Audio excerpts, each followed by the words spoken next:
Oh, start na, sir. What do you do? Radio. No, just Introduce. repeat again what you said. Sorry. Okay. Okay, sir, introduce yourself. Of course.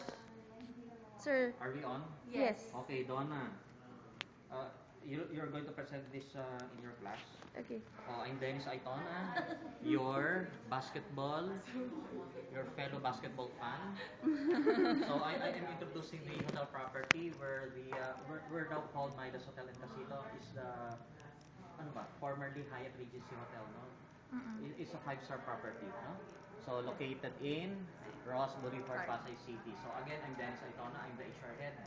My position title is HR Director, and at the same time, by the way, you are helping me out because you are getting me models and flight attendants for a soon-to-open airline, Magnum Express. Okay? A very good friend of mine, Adonis, he takes care of the agency contractual staff.